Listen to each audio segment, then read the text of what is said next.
So theme for any movie or any story is an artist's belief about the human experience. And it's always a sentence. It's always a statement. These are a constant reminder of my shame. A shame I can never escape. Shame could be a theme type, but shame is not a theme. It's what do we want to say about shame? And when I first watched this movie, I can see why people are into this. It looks a lot like Spider-Man. The animation was very similar, which makes sense because Sony made it. And I was like, all right, it's going to have some awesome songs. And then when we discover that she's a demon, I'm like, oh, this is really going to be about something. This is going to be about shame. And when it comes to creating a great story and really nailing theme, one of the most important elements to think about as a writer is a sense of irony. I don't understand. And the more ironic you can make a story, the better. And I'll give you a couple examples. Who would be the best person, ironically, to start cooking meth? Chemistry teacher. A really nice high school chemistry teacher. That has a great sense of irony. And so for this movie, when we talk about shame, and if you're thinking about like, I want to tell a story about shame, who's a really interesting person to put at the forefront of that? The most famous, beloved person in possibly the world. Sure. A K-pop star with global reach. Everybody loves, and yet she has this internal shame. And that allows you to put your main character the furthest away from their goal, which makes the journey as hard as possible. And that's what we're trying to do when we tell a story, is put our character at the opposite ends of sort of the lesson of the movie. What's interesting to me in this movie is the main character, Rumi, is the one with the most shame. But she's not the only one. Both Mira and Zoe, the other members of Huntrix, carry some shame as well. You thought you found a family? You don't deserve one. You're too much and not enough. You'll never belong anywhere, but I can give you a place to belong. As does the demon protagonist slash love interest, Kinu.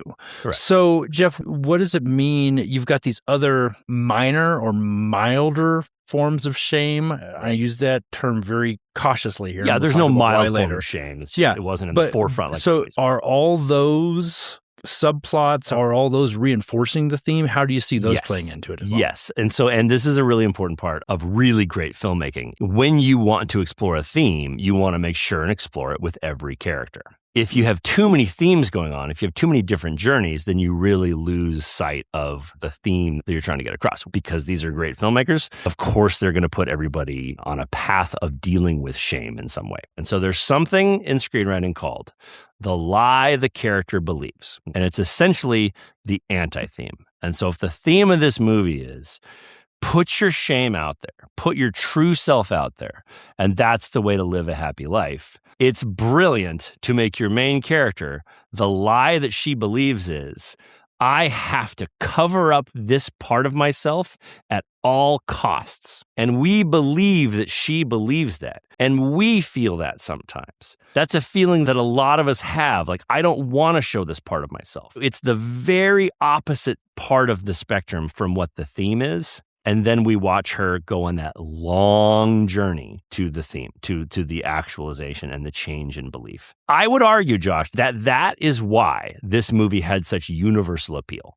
because it wasn't just about a group of K-pop singers killing demons. It really had something to say. And in that final scene where everybody joins in singing, "This is what we sound like," yeah, and everybody is being their true self, I tear up at that. I have watched the ending of that movie now like 7 times because I just enjoy feeling what they wanted me to feel. I think it's very easy with music to get lost in the melody and not hear the words. And so I just want to say the words out loud because I think that they're so powerful. I broke into a million pieces. Now I can't go back. But now I see the beauty in the broken glass. That's so powerful. The shame and then seeing like, no, there is beauty here. The scars a part of me, darkness and harmony, my voice without the lies. I'm finally speaking my truth. And this is what that voice sounds like. Man, that is poetry. That is absolute poetry. They just nailed the theme for this movie. It was an absolute pleasure to watch. And usually when people are like, oh, why was this a hit? And they're like, well, the music was amazing, blah, blah. Man, I always go back to, no, they nailed their theme. They really told a story, and they're masters at storytelling. And I think that that's what happened here.